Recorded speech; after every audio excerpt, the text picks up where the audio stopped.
Okay guys, so makikita nyo meron tayong hawak na mic dito guys, no? So kasi bumili ako nito, no? Kailangan ko siya sa at the same time sa ginagawa ko guys. So mga di nakakalam guys, ako ay nag-vlog din po, no?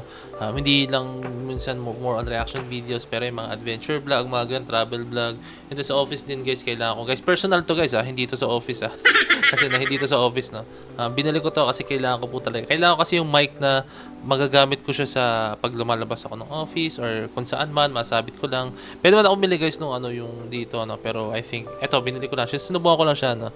And then, ina-explore ko pa mahina pa yung audio niya guys. So, very big shoutout po sa Rode to. Rode yung brand nitong itong mic na to, no? Okay, tara. Panoorin natin guys. A very big shoutout kay Miss O, no? Tara, panoorin natin to. Pwede ko siya, nung sinasabi ko kasi dito guys, ang hina ng audio niya. Kaya tinututok ko muna sa mic ko. Kaya bear with me muna guys, na okay. So, panoorin natin tong video ni Miss O, na very big shoutout po kay Miss O. Let's go.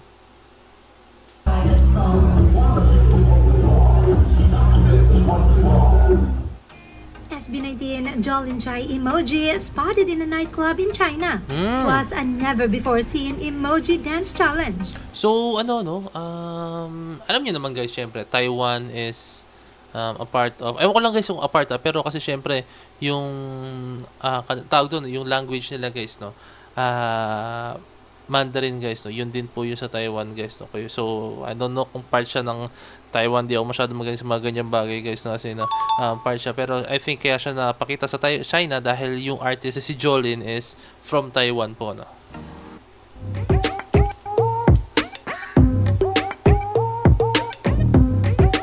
Post ko lang guys ano mo, inaabangan ko talaga yung dance practice nito guys, no, kasi maganda yung maihahain nito for me maganda maihahain nito, no, the fact na syempre SB19 is SB19, no, pero yung choreography guys, nakita ko yung choreography guys, may detalye, yung dance break as in, no, yung detalye mismo ng choreography guys, it's very giving po talaga, no, kaya waiting ako sa dance practice, or kung hindi naman yung dance practice pero kahit live performance na fan cam po, no, okay na sa akin yun.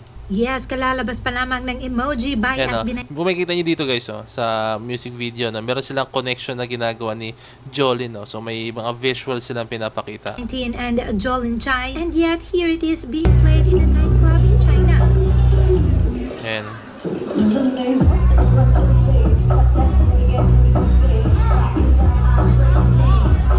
I don't know kung saang club po ito, no, pero ang angas lang kasi 'di ba, inintroduce agad nila ang SB19, no, out of nowhere po sa isang, may expose agad siya sa mga tao, no, 'di ba?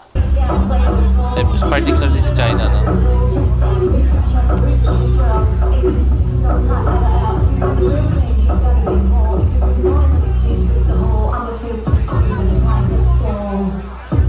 Ang angas lang, 'di ba? Let's go, Ken. Let's go. Actually guys, kung papanoorin nyo maigi, no, yung music video, no, para siyang pang club talaga yung vibes po talaga niya, no. Yung lighting, yung mga strobing lights, no, parang pang club talaga siya. So, saktong-sakto siya pag pinili mo sa ganitong klaseng lugar guys, no. For me, saktong-sakto siya, no. Kaya I think kaya pinlay din to kasi yung vibes niya is very giving po talaga. The fact na may mga ilaw, 'di ba sa mga club guys, may mga strobing lights din po ganyan, no. So, makakatulong siya guys na para maging yung makatulong din siya sa visuals ng club, no, 'di ba? Kasi tenyo maigi yung club guys, no. Meron siya mga ilaw-ilaw yan, no? Makikita niyo naman yun sa video, 'di ba?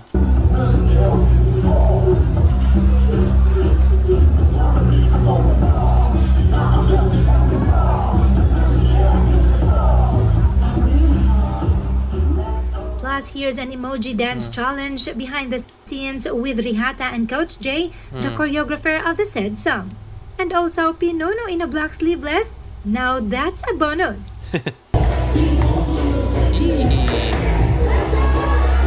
Let's go. Ano naman tayo?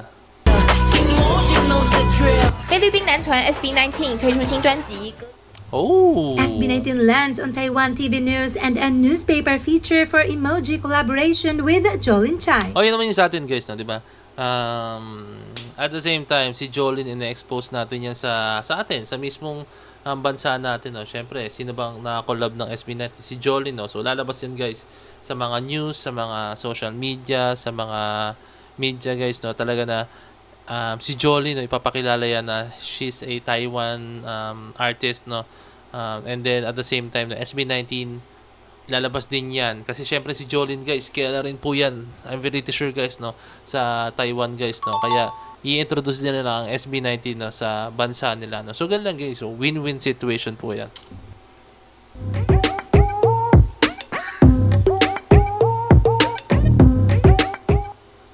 Yes, ang ganda nga ng reception ng Taiwan with SB19 and Jolin Chai Shoutout to, anong hawak niya? DJI ata yung kanya, sa akin Rode, no. Let's go. Magkaiba lang pero at the same time wireless mic sila pareho. song collaboration. In fact, this has been featured on the news, on TV, and newspaper. Here's an 18 Taiwan sharing the picture of a sad newspaper feature. Ay papi, ay papi. Diba? So, ang angas lang, diba? May sarap makita ng SB19 na nasa isang newspaper. May kita nyo yung language nila, guys, no? Yung mga words, guys, no? Correct me if I'm wrong, pero syempre, sa Taiwan yan mismo, which is Mandarin. Correct me if I'm wrong ulit, guys, ha? Correct me if I'm wrong. Ako, ang tawag sa kanilang, kung sa atin, di ba, sa Pinoy, alphabet, or sa, di ba? Pero paano sa kanila, no? Anong tawag sa kanila? And here's the video report from TVBS News, Taiwan. Ayan, sabi ko sa inyo, no, pag binalita yan, Matiko, Jolin, with SB19, no, may kita nyo dyan, guys, no. So, yan, di ba? Makita na yung pangalan ng SB19 sa isang sikat na media outlet or, so, tawag dito, yung mga ganyan, guys, no, di ba? Nakakatuwa na po, no. Kumbaga, nakaka-boost na rin po yan ng exposure ng SB19 at the same time. 菲律宾男团 SB19 推出新专辑，歌曲超级洗脑，但还有更大的惊喜在这里。 Zooming close to me, what you see? Subtext, slow to guess who it could be. 不愧是国际菜 ，Jolin 和 SB19 合作挑战英文 rap， 还有超帅的舞蹈。 Kaya sinasabi ko sa inyo, guys, no, there's a beauty in collaboration kahit ano mangyari, no, di ba? Kahit sino man yan, for me, pero syempre, wag naman laging collaboration, no, di ba? No? Okay din na may collaboration kayong ginagawa, no? Pero for me, napakaganda talaga guys pag may collaboration nangyayari, no? Lalo na pag ganito, from different country talaga sila, no? Kaya, yan, shoutout sa SB19 for doing this kind of collaboration. I think, more collaborations pa, no? Kasi dyan naman yan, guys, di ba? Ito pa. 歌曲描述现代人在社群媒体中以表情符号演示真实情绪的现象，由蔡依林和 SB19 的 Pablo 以及 Ken 共同创作，双方的缘分在去年的电台颁奖典礼开始。 Okay, no? So, yun guys, no? Sino ba mga artist na ganyan? Unang pumasok sa utak ko, guys, si Bruno Mars and si B.O.B. Yung unang pumasok sa utak ko, yung Beautiful Girls nila nakanta, di ba? Beautiful Girls tuloy. Nothing on you pala. Very, very sorry, no? Very, very sorry. Beautiful Girls. Yung agad pumasok sa isip ko kasi. So, yun yung kanta na Nothing on you, di ba? Nakatulong siya dahil si Bruno Mars is nakipag-collab kay B.O.B. at the same time, di ba? And then, after nung collaboration nila yun ngayon, guys, so, nung sumabak sila sa individual na career nila, no? As in, umusbong po talaga, no? And then, si B.O.B.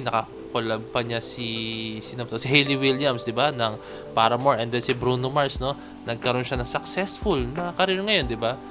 Correct me if I'm wrong, pero dun ko unang nakilala si Bruno Mars and si B.O.B. guys, no. Diba? Kaya ayun, there's a beauty in collaboration po talaga, no. So maganda yung ginagawa ngayon ng SB19, no? Umaatake talaga sila, no.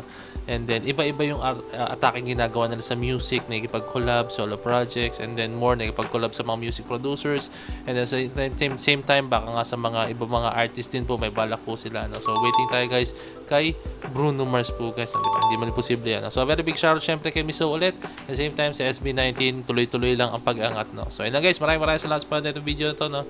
This is Point Pet signing out. Peace. Last G.